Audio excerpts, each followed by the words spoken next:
नमस्कार दोस्तों, प्रस्तुत है weekly current affairs test series episode number 42। पहला प्रश्न है, वर्ल्ड रोइंग कप 2026 में भारत के लिए ऐतिहासिक स्वर्ण पदक जीतने वाली जोड़ी का नाम क्या है? The right answer is option number D, लक्ष्य और उज्ज्वल कुमार सिंह। भारतीय सेना के रोइंग खिलाड़ी लक्ष्य और उज्ज्वल कुमार सिंह ने स्विट्जरलैंड के ल्यूसर्न में आयोजित वर्ल्ड रोइंग कप 2026 की light weight men's double sculls स्पर्धा में ऐतिहासिक स्वर्ण पदक जीता है। भारतीय रोइंग के इतिहास में इस वैश्विक प्रतियोगिता का यह पहला स्वर्ण पदक है, जहां इस भारतीय जोड़ी ने फाइनल मुकाबले में हांगकांग और नीदरलैंड जैसी मजबूत टीमों को पीछे छोड़ा है। भारत का कौन सा प्रमुख प्रबंधन संस्थान इंडोनेशिया के सिंघसारी विशेष आर्थिक क्षेत्र में अपना परिसर स्थापित करेगा? The right answer is option number A, IIM Bangalore.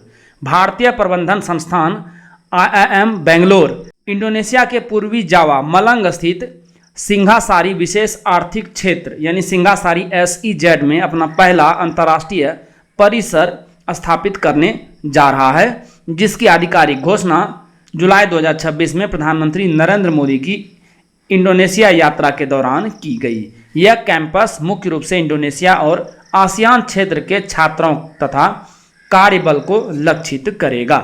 2025-26 की U-Plus रिपोर्ट के अनुसार भारत में स्कूली शिक्षकों की कुल संख्या पहली बार किस आंकड़े को पार कर गई है?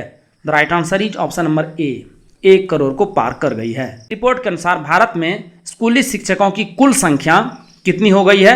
1.02 करोड़, जिसमें महिला शिक्षकों की हिस्सेदारी 50% से भी अधिक है।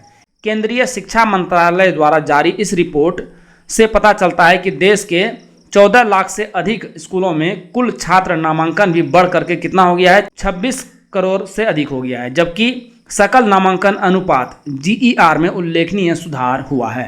बुनियादी ढांचे और तकनीकी पहुंच में भी व्यापक सुधार हुआ है, जिससे छात्र शिक्षक अनुपात यानी PTR बुनियादी स्तर पर 10 है और माध्यमिक स्तर पर 21।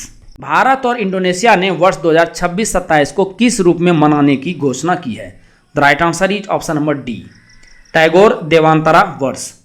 भारत और इंडोनेशिया ने गुरुदेव रविंद्रनाथ टैगोर की 1927 की ऐतिहासिक यात्रा के 100 वर्ष पूरे होने के उपलक्ष्य में वर्ष 2026-27 को सांस्कृतिक और शैक्षिक कूटनीति वर्ष के रूप में मनाने की घोषणा की है, जिसके तहत दोनों देश शिक्षा, कला और युवा आदान प्रदान को बढ़ावा देंगे। इनके साथ ही दोनों राष्ट्र डिजिटल क्षेत्र में UPI और ONDC जैसे भारतीय नवाचारों को इंडोनेशिया के भुगतानों के साथ जोड़ने, रक्षा सहयोग को मजबूत करने और दोनों देशों के बीच प्राचीन ऐतिहासिक व सांस्कृतिक संबंधों के संरक्षण के लिए कई संयुक्त कार्यक्रमों का आयोजन करेंगे। NPCI के MD और CEO दिलीप असबे को किस अंतर्राष्ट्रीय संगठन के बोर्ड में नियुक्त किया गया है? The right answer is option number D, Swift. National payments corporation of India यानी NPCI के प्रबंध निदेशक और मुख्य कार्यकारी अधिकारी MD and CEO Dilip Asbe को वैश्विक वित्तीय संदेश नेटवर्क स्विफ्ट के नवगठित ग्लोबल सुपरवाइजरी बोर्ड में नियुक्त किया गया है। भारत के 21वें नामित भंडार के रूप में अधिसूचित प्राकृतिक इतिहास संग्रहालय NHM किस राज्य में स्थित है? The right answer is option number B, Mizoram.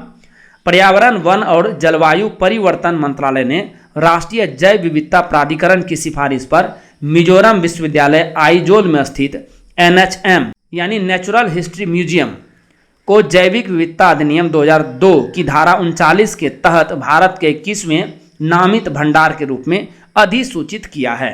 Indo Burma जैव विविधता हॉटस्पॉट में स्थित यह संस्थान अब इस क्षेत्र से खोजी गई नई प्रजातियों के टाइप नमूनों सहित अन्य प्रमाणित जैविक नमूनों जैसे टेरिडोफाइट्स, मैक्रोफंगी और कीट पतंगों को वैज्ञानिक अनुसंधान और भविष्य के संदर्भ के लिए कानूनी रूप से सुरक्षित रखने वाला एक आधिकारिक और महत्वपूर्ण केंद्र बन गया है। क्या आप 72वीं BPSC प्रीलिम्स एग्जाम की तैयारी कर रहे हैं और करंट अफेयर्स चाहते हैं, बिहार का भी और साथ साथ नेशनल और इंटरनेशनल का भी?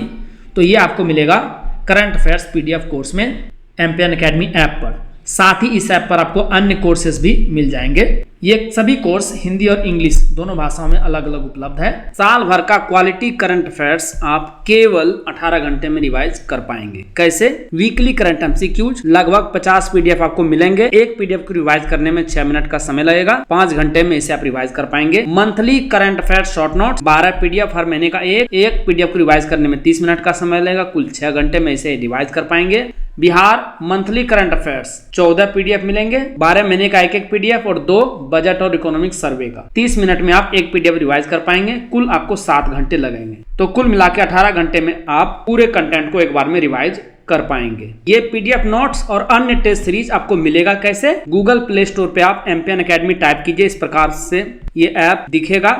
इसे आप इंस्टॉल कर लीजिएगा। ये लोगो ध्यान से देख लीजिएगा। ओटीपी के साथ लॉगिन कीजिए। स्टोर सेक्शन मिलेगा, वहां पर कोर्सेज चुनिए। Current affairs PDF course, diamond static GK notes, साथ में टेस्ट सीरीज भी दी जा रही है।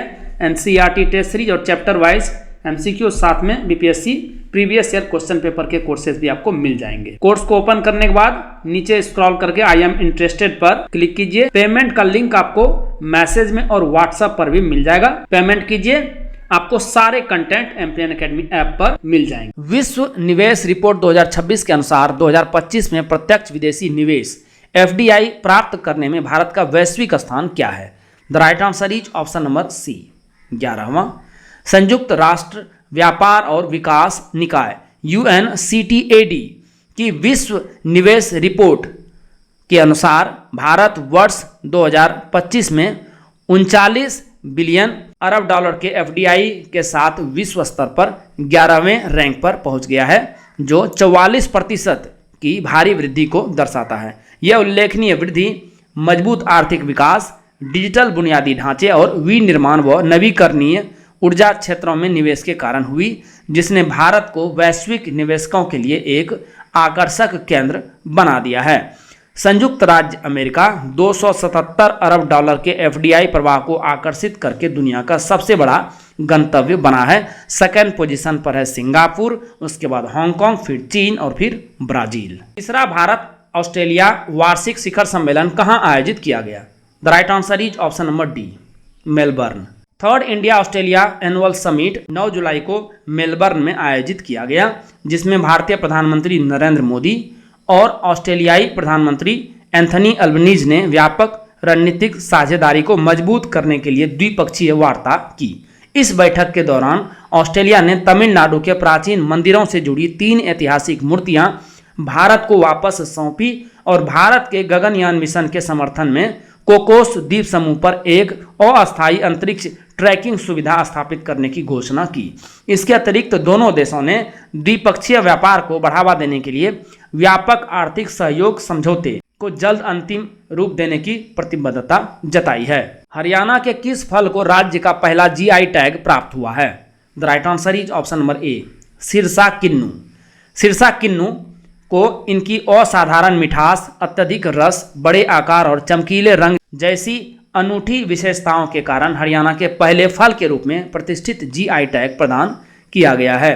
किंग मैड्रिन और विलो लीफ मैड्रिन के इस हाइब्रिड फल की वैज्ञानिक खेती मंगियाना गांव स्थित भारत इजराइल उत्कृष्टता केंद्र के सहयोग से आधुनिक ड्रिप सिंचाई और उच्च घनत्व वाले वृक्षारोपण तकनीकों द्वारा की जाती है।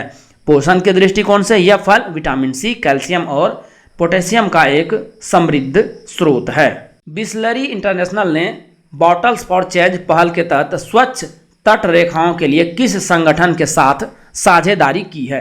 The right answer is option number D, भारतीय तट रक्षक बल, Indian coast guard. Bisleri international ने अपनी प्रमुख सतत विकास पहल बॉटल्स फॉर चेंज के तहत तटीय क्षेत्रों में प्लास्टिक अपशिष्ट प्रबंधन को मजबूत करने और स्वच्छ तट रेखाओं के निर्माण के लिए भारतीय तटरक्षक बल, केरल और माहे कमांड के साथ एक समझौता ज्ञापन पर हस्ताक्षर किए हैं। कोच्चि में बिसलरी के सीईओ डॉक्टर एंजेलो जॉर्ज और तटरक्षक बल के डिप्टी इंस्पेक्टर जनरल आशीष मेहरोत्रा द्वारा हस्ताक्षरित यह साझेदारी बल के प्लास्टिक मुक्त महासागर मिशन का समर्थन करती है।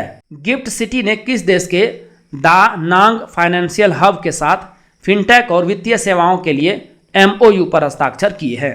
The right answer is option number B, Vietnam. Gujarat international finance tech city यानी गिफ्ट सिटी ने फिनटेक, टिकाऊ वित्त यानी सस्टेनेबल फाइनेंस और सीमा पार निवेश को बढ़ावा देने के लिए वियतनाम के दा नांग वित्तीय हब के साथ एक महत्वपूर्ण समझौता ज्ञापन यानी MOU पर हस्ताक्षर किए हैं। इस रणनीतिक साझेदारी के तहत दोनों वित्तीय केंद्र अपनी नियामक प्रक्रियाओं, बाजार विकास रणनीतियों और फिनटेक नवाचारों को साझा करेंगे ताकि वियतनाम को एक मजबूत वैश्विक वित्तीय केंद्र के रूप में विकसित किया जा सके। एम्पियन एकेडमी का टेलीग्राम पेज अवश्य ज्वाइन करें। सर्च कीजिए एम्पियन एकेडमी, इस प्रकार से लोगो दिखेगा, ज्वाइन कर लीजिए। क्या क्या मिलेगा आपको वहाँ पर? BPSC परीक्षा से संबंधित अपडेटेड न्यूज आपको मिलेगी। BPSC प्रीलिम्स एग्जाम का स्पेशल डेली क्विज आयोजित किया जाता है सुबह और शाम, वो आपको मिलेगा। टेस्ट सीरीज जो ऐप पोर्टल पर है उसका शेड्यूल मिलेगा और एम्पियन एकेडमी ऐप कोर्सेस और यूट्यूब वीडियो के अपडेट्स भी आपको यहाँ पर मिल जाएंगे। तो इस पेज को अवश्य ही ज्वाइन कीजिए। विंबलडन 2026 महिला एकल का खिताब किसने जीता है? The right answer is option number A, Linda Noskova. चेक गणराज्य की 21 वर्षीय लिंडा नोस्कोवा ने अपनी हमवतन और करीबी दोस्त कैरोलिना मुचोवा को एक रोमांचक फाइनल मुकाबले में 6-2, 5-7, 6-3 से जीतकर अपने करियर का पहला टेनिस ग्रैंड स्लैम खिताब जीता है।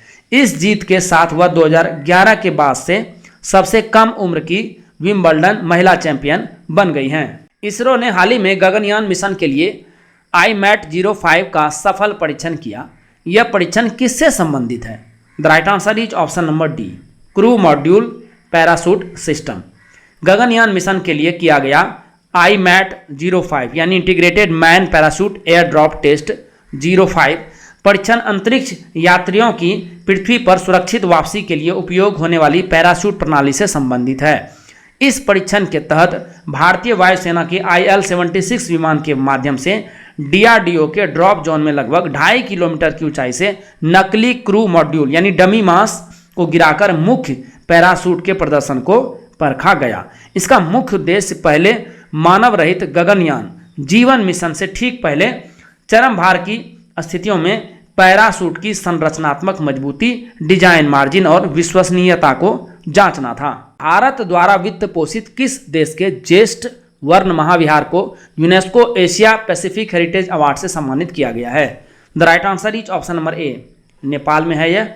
नेपाल के ललितपुर में यूनेस्को सूचीबद्ध पाटन दरबार स्क्वायर के पास स्थित 17वीं शताब्दी के ऐतिहासिक बौद्ध मठ ज्येष्ठ वर्ण महाविहार, जिसे ज्याबा बही भी कहा जाता है, जो कि मार्च 2024 में पुनर्निर्मित होकर उद्घाटित हुआ था, को सांस्कृतिक विरासत संरक्षण के लिए प्रतिष्ठित 2025 यूनेस्को एशिया प्रशांत पुरस्कारों के तहत अवार्ड ऑफ मेरिट से सम्मानित किया गया है। वर्ष 2015 के विनाशकारी भूकंप से गंभीर रूप से क्षतिग्रस्त हुए इस परिसर का पुनर्निर्माण भारत सरकार द्वारा प्रदान किए गए लगभग 14 करोड़ नेपाली रुपये के आपातकालीन अनुदान सहयोग से किया गया है, जिसमें Indian national trust for art and cultural heritage यानी इंटैक ने तकनीकी विशेषज्ञता प्रदान की थी। उल्लास पहल के तहत किस राज्य को भारत का छठा पूर्ण साक्षर राज्य घोषित किया गया है? The right answer is option number C, Uttarakhand. राष्ट्रीय शिक्षा नीति 2020 एवं केंद्र सरकार के उल्लास यानी नव भारत साक्षर कार्यक्रम के अंतर्गत उत्तराखंड ने 15 वर्ष और उससे अधिक आयु वर्ग में 98.7% की वयस्क साक्षरता दर हासिल कर देश का छठा पूर्ण साक्षर राज्य बनने का ऐतिहासिक गौरव प्राप्त किया है। केंद्रीय शिक्षा मंत्रालय के स्कूल शिक्षा और साक्षरता विभाग के मानकों के अनुसार 95% से अधिक साक्षरता दर प्राप्त करने पर राज्य को पूर्ण साक्षर राज्य घोषित किया जाता है। उत्तराखंड से पहले मिजोरम, गोवा, त्रिपुरा, हिमाचल प्रदेश और सिक्किम पूर्ण साक्षर राज्य का दर्जा प्राप्त कर चुके हैं। कौन सी कंपनी अपने भारतीय जीवन बीमा कारोबार में 100% FDI हासिल करने वाली पहली विदेशी बीमाकर्ता बन गई है? The right answer is option number A, Aviva. British बीमा कंपनी अवीवा ने डाबर इन्वेस्ट कॉर्प से Aviva life insurance company India की शेष 26% हिस्सेदारी का अधिग्रहण पूरा कर लिया है। इसके साथ ही वह भारतीय जीवन बीमा क्षेत्र में 100% प्रत्यक्ष विदेशी निवेश यानी FDI हासिल करने वाली देश की पहली विदेशी बीमाकर्ता बन गई है। यह ऐतिहासिक कदम भारत सरकार द्वारा हाल ही में बीमा क्षेत्र में 100% विदेशी स्वामित्व को अनुमति देने वाले नियमों में किए गए बड़े सुधार के बाद संभव हुआ है। ऑपरेशन एमिस्ट भारत द्वारा किस देश में मानवीय सहायता और आपदा राहत यानी HADR के लिए चलाया गया है? The right answer is option number C, Venezuela. भारत द्वारा वेनेजुएला में विनाशकारी भूकंप के बाद मानवीय सहायता और आपदा राहत प्रदान करने के लिए ऑपरेशन एमिस्ट चलाया गया, जिसके तहत जून में भारतीय वायुसेना के विशेष विमानों द्वारा 35 टन से अधिक आवश्यक दवाएं, चिकित्सा उपकरण, तंबू और जल शोधन प्रणालियां भेजी गई। इस मिशन के अंतर्गत भारतीय सेना के प्रसिद्ध 60 पैराफील्ड अस्पताल की एक विशेष मेडिकल टीम को राहत कार्यों के लिए तैनात किया गया और आपदा क्षेत्र में तुरंत गंभीर स्वास्थ्य सुविधाएं उपलब्ध करने के लिए अत्याधुनिक पोर्टेबल भीष्म क्यूब मोबाइल अस्पताल स्थापित किया गया। 2026 में किस पूर्व भारतीय क्रिकेट कप्तान को ICC हॉल ऑफ फेम में शामिल किया गया है? The right answer is option number C, Sourav Ganguly. अंतर्राष्ट्रीय क्रिकेट परिषद ICC ने हाल ही में क्लास ऑफ 2026 के तहत पूर्व भारतीय पुरुष कप्तान सौरव गांगुली और महिला टीम की पूर्व कप्तान अंजुम चोपड़ा को प्रतिष्ठित ICC हॉल ऑफ फेम में शामिल किया। इस विशेष सम्मान को पाने वाले गांगुली भारत के 12वें खिलाड़ी बन गए हैं, जबकि अंजुम चोपड़ा डायना एडुल्जी और नीतू डेविड के बाद इस सूची में जगह बनाने वाली तीसरी भारतीय महिला क्रिकेटर बनी हैं। एडिनबर्ग में आयोजित इस समारोह में इंग्लैंड के पूर्व कप्तान केविन पीटरसन को भी यह गौरव प्राप्त हुआ है, जिससे अब ICC हॉल ऑफ फेम के कुल सदस्यों की संख्या बढ़कर हो गई है 125। विंबलडन 2026 का पुरुष एकल खिताब किसने जीता? The right answer is option number A, Jannik Sinner. Italy के शीर्ष वरीयता प्राप्त टेनिस खिलाड़ी जैनिक सिनर ने विंबलडन 2026 के फाइनल मुकाबले में जर्मनी के एलेक्जेंडर ज्वेरेव को एक रोमांचक मैच में 6-7, 7-6, 6-3, 6-4 से हराकर पुरुष एकल का प्रतिष्ठित खिताब अपने नाम कर लिया है। इस शानदार जीत के साथ सिनर ने ऑल इंग्लैंड क्लब पर लगातार दूसरी बार यह महत्वपूर्ण grass court grand slam trophy जीती है। इस बैक टू बैक खिताबी जीत के चलते इन्होंने विश्व टेनिस रैंकिंग में नंबर 1 खिलाड़ी के रूप में अपना दबदबा और अधिक मजबूत कर लिया है। किस स्टेडियम में पहली बार आयोजित महिला टेस्ट मैच में भारतीय महिला टीम ने इंग्लैंड को हराकर इतिहास रचा? The right answer is option number A, Lord's.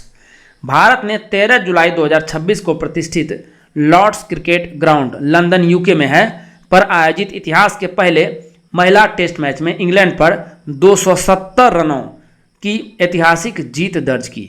Harmanpreet Kaur की कप्तानी में खेलते हुए भारत ने चौथी पारी में इंग्लैंड के सामने 457 रन का लक्ष्य रखा था, जिसमें यास्तिक भाटिया के शानदार 113 रन शामिल थे, जिसके चलते वह लॉर्ड्स में टेस्ट शतक बनाने वाली दुनिया की पहली महिला क्रिकेटर बन गई। इंग्लैंड की बल्लेबाजी लाइनअप को भारत के अनुशासित गेंदबाजी क्रम ने दोनों पारियों में क्रमशः 170 और 186 रनों पर समेट दिया और अंतिम पारी में स्नेहा राणा ने जबरदस्त गेंदबाजी की तो भारत ने 270 रनों से यह मैच जीता। हाल ही में किस देश के पूर्व अमीर शेख हमद बिन खलीफा अल थानी का निधन हुआ, जिसके सम्मान में भारत ने एक दिन के राजकीय शोक की घोषणा की थी? The right answer is option number A, Qatar. Qatar के पूर्व अमीर शेख हमद बिन खलीफा अल थानी का 74 वर्ष की आयु में निधन हो गया है, जिनके सम्मान में भारत सरकार ने 14 जुलाई को देश भर में एक दिन के राजकीय शोक की घोषणा की।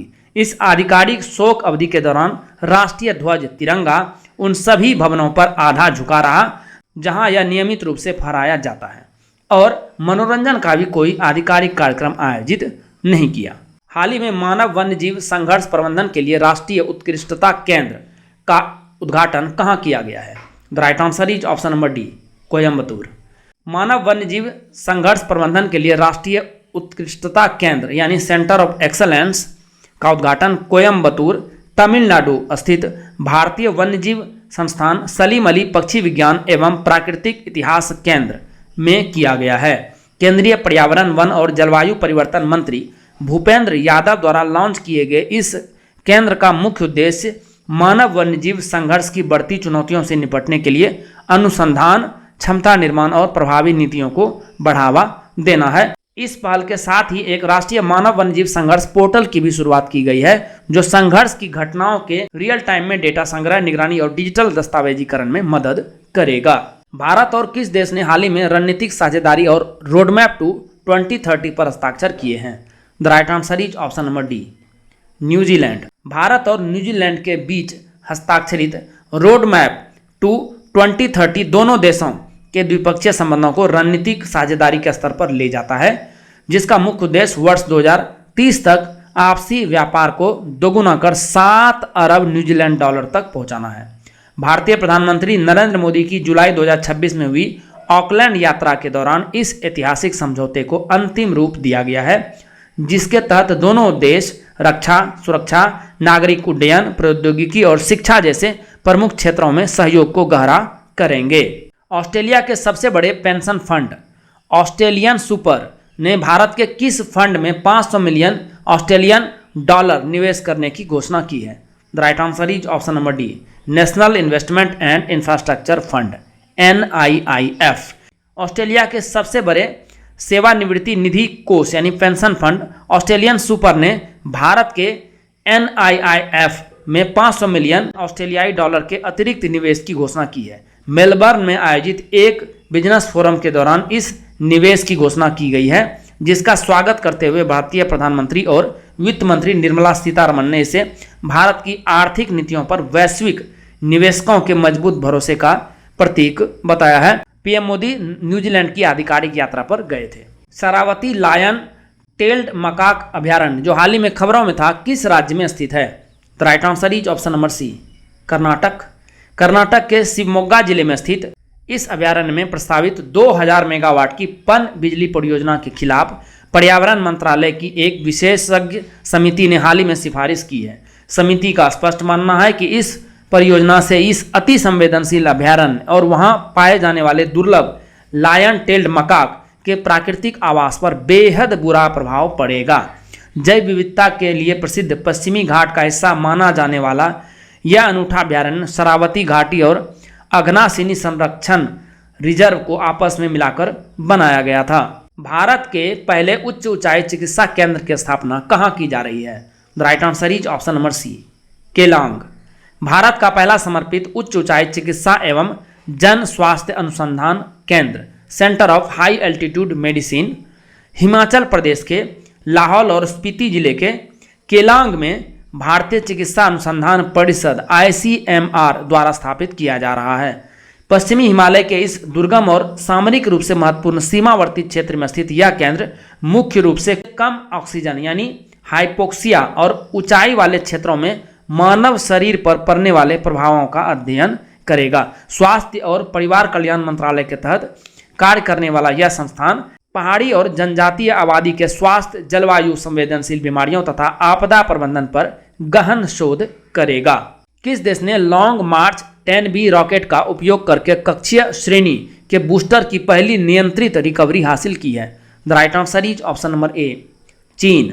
चीन ने अपने नए लॉन्ग मार्च 10B रॉकेट के माध्यम से कक्षीय श्रेणी के बूस्टर की पहली नियंत्रित रिकवरी कर एक ऐतिहासिक उपलब्धि हासिल की है। हेनान प्रांत के वेनचांग स्पेस लॉन्च साइट से आयोजित इस परीक्षण उड़ान में रॉकेट के मुख्य स्टेज को समुद्र में स्थित एक विशेष फ्लोटिंग प्लेटफॉर्म पर ग्रिड फिन्स और नेट एंड हुक तकनीक का उपयोग करके सफलतापूर्वक रिकवर किया गया है। इस ऐतिहासिक सफलता के साथ ही चीन अब स्पेसएक्स के बाद दुनिया का ऐसा दूसरा देश बन गया है जिसने कक्षीय श्रेणी के रॉकेट बूस्टर की नियंत्रित रिकवरी करने में कामयाबी हासिल की है। अंतर्राष्ट्रीय भौतिकी ओलंपियाड 2026 में भारत ने कितने स्वर्ण पदक जीतकर शीर्ष स्थान हासिल किया है? The right answer is option number D, 5। Colombia के बुकारामंगा में 4 से 12 जुलाई तक आयोजित 56वें अंतर्राष्ट्रीय भौतिकी ओलंपियाड 2026 में भारत ने ऐतिहासिक प्रदर्शन करते हुए 5 स्वर्ण पदक हासिल किए हैं और पदक तालिका में शीर्ष स्थान प्राप्त किया है। कुल 87 देशों के 381 प्रतिभागियों के बीच भारत ने यह शीर्ष स्थान चीन, कजाकिस्तान, रूस, दक्षिण कोरिया और ताइवान के साथ संयुक्त रूप से साझा किया है। फॉर्चून इंडिया द्वारा मुंबई में आयोजित कार्यक्रम में किस भारतीय व्यवसायी को मोस्ट पावरफुल वुमन सम्मान से सम्मानित किया गया है? The right answer is option number A, Nita Ambani. Mumbai के फोर सीजन्स होटल में आयोजित फॉर्च्यून इंडिया के 16वें मोस्ट पावरफुल वुमन 2026 वार्षिक समारोह में रिलायंस फाउंडेशन की चेयरपर्सन नीता अंबानी को भारत की सबसे शक्तिशाली महिला के शीर्ष सम्मान से नवाजा गया है। इस प्रतिष्ठित सूची में नीता अंबानी को उनके सामाजिक प्रभाव, संस्था निर्माण और रिलायंस फाउंडेशन के माध्यम से 10 करोड़ से अधिक जिंदगियों में सकारात्मक बदलाव लाने के विजन के लिए पहला स्थान दिया गया है। सेकंड पोजीशन मिला है रोशनी नाडार मल्होत्रा को। दोस्तों, जैसा कि बताया गया है, इस वीडियो लेक्चर का पीडीएफ आपको हिंदी और इंग्लिश दोनों भाषाओं में अलग अलग फुल डिस्क्रिप्शन के साथ एमपीएन एकेडमी ऐप पर प्राप्त होगा। दोस्तों, आप इन पीडीएफ के सारे इस वीडियो लेक्चर को लगभग 5 मिनट में काफ़ी अच्छे से रिवाइज कर पाएंगे, जिससे आपका बहुत सारा समय बचेगा, जिसे आप स्टैटिक पोर्शन पर खर्च कर सकते हैं और अपने टाइम को बेटर मैनेज कर सकते हैं। एमपीएन एकेडमी ऐप का लिंक आपको इस वीडियो के डिस्क्रिप्शन बॉक्स और पिन कमेंट सेक्शन में मिल जाएगा। चलिए अंतिम प्रश्न को हल करते हैं। विपो की विश्व अमूर्त निवेश रिपोर्ट के अनुसार अमूर्त निवेश के मामले में सबसे तेजी से बढ़ती प्रमुख अर्थव्यवस्था कौन सी है? The right answer is option number ए, भारत। विश्व बौद्धिक संपदा संगठन और लुइस बिजनेस स्कूल द्वारा संयुक्त रूप से जारी वर्ल्ड इंटेंजिबल इन्वेस्टमेंट हाइलाइट्स 2026 के अनुसार भारत दुनिया की 15 सबसे बड़ी अर्थव्यवस्थाओं में ज्ञान आधारित संपत्तियों यानी अमूर्त निवेश इंटेंजिबल इन्वेस्टमेंट के मामले में सबसे तेजी से उभरता हुआ वैश्विक नवाचार केंद्र बन गया है। इस रिपोर्ट के मुताबिक वर्ष 2022-23 के दौरान भारत के अमूर्त निवेश जैसे सॉफ्टवेयर, पेटेंट, ब्रांड और अनुसंधान में लगभग 8% की शानदार वार्षिक वृद्धि दर्ज की गई है, जिससे कुल निवेश का आकार बढ़ करके 78.2 बिलियन US डॉलर तक पहुंच गया है। दोस्तों, इसी के साथ साप्ताहिक करंट अफेयर्स टेस्ट सीरीज के इस अंतिम संस्करण को समाप्त करने की आपसे इजाजत चाहूंगा। वीडियो देखने के लिए बहुत बहुत धन्यवाद। Thank you very much. All the best for your exam preparation.